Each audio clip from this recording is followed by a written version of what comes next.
Hi guys, I'm Corey from PC Gamer. This is Tom McNamara at Maximum PC. And we both played Civilization Beyond Earth this past week. The first 100 turns, and then they cut us off. And then we started again and played 100 more turns. Yeah. Well, if only. I think my second one was only like 15 turns. And what did you think? Well, it's funny. The lead designer, or the co-lead designer, Will Miller, is like, this is not a sequel to Alpha Centauri. And it feels kind of like a sequel to Alpha Centauri.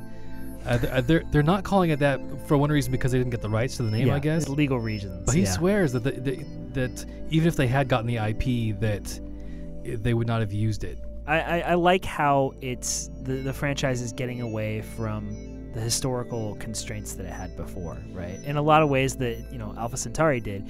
Now you don't have to start with just cavemen with clubs. You can start really thinking about what kind of future your version of humanity is going to have, and it frees up a lot of what Firaxis can do in terms of the resources that you're bringing in, the research, the technology that you're going after, and also even just the aliens that you end up fighting, and like who's a bad guy and who's a good guy. Yeah, they can be speculative about the science. They can do the kinds of things that there's just no chronological time frame for in previous Civ games. So I liked that. Yeah. Were you into it? Well, I'm a big sci-fi fan, so I fall right in line with the kind of game like this. So I had some serious problems with the aliens when I played. Yeah, I overheard you cursing a lot. So in my playthrough, I spent a lot of time trying to best the aliens, and who were leaving me alone until I started some stuff, and then they just thrashed me. Like I threw all of the early game stuff that I had at them, and they just absolutely demolished my colony. Is that what happened with you?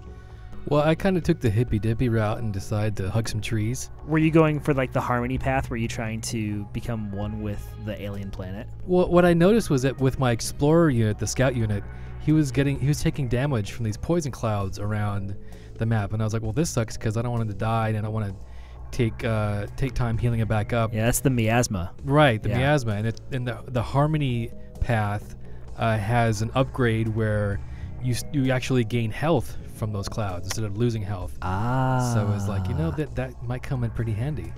Okay. Yeah, that was smart. I was definitely going for more of the supremacy route because I wanted to eventually be a cyborg, like, we will assimilate you kind of civilization. So I thought it would really make a lot of sense to try to clear out the aliens who were guarding this artifact that I wanted to research. Oh, okay.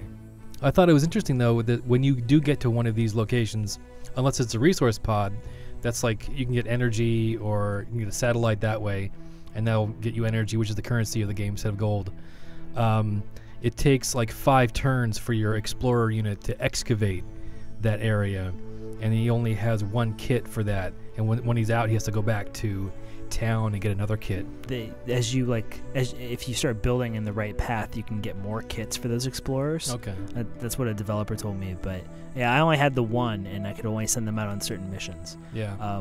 What did you think of the new virtue system, which is very much like Civ 5's social policy trees? Yeah, I thought I was intrigued by them because they were a lot more in depth. Instead of having like 9 or 10 of them, they only had 4, but there are a lot more. It was like 8 or 9 tiers for each social policy, and then there was this overlapping grid of synergies where if you picked 1 tier of each social policy, that would give you, of each virtue, that would give you like a free virtue of your choice. Right, and it was counting them horizontally or vertically. Mm-hmm. So there were times where it made sense to kind of diversify across the 4 new trees. Yeah. And sometimes you just want to go deep into 1 tree depending on what path you want to take. I really liked the orbital layer that they have on this. There's a lot of satellites that you can throw up into the air, and they'll give you different bonuses, even from a military standpoint, as well as like research. I really liked the art style of the game. Like I said, I'm really happy we don't have to be stuck in the Stone Ages anymore, and Firaxis has the ability to throw in lots of crazy looking aliens. Yeah, apparently with our playthrough, they were giving us a lush biome to play in.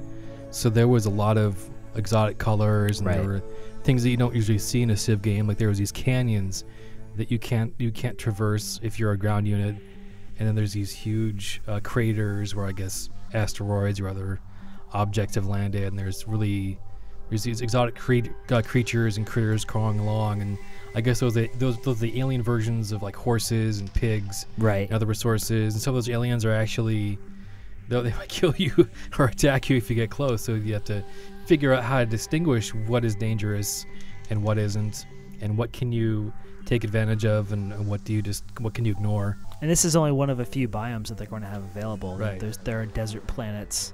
There are fungus planets that the developers were telling us about, which just sounds horrifying to me. Yeah. I'm not sure if it sounds like a whole new kind of Mushroom Kingdom to play around in. Yeah. I don't know. 100 turns wasn't enough for me. I left wanting to play more. I had that one more turn feeling, right after they said, okay, stop playing. Yeah. So I can't wait for Civ. Yeah, the time that we had with it went by pretty quickly. Yeah. And that's what we thought of Sid Meier's Civilization Beyond Earth, which is out on October 24th.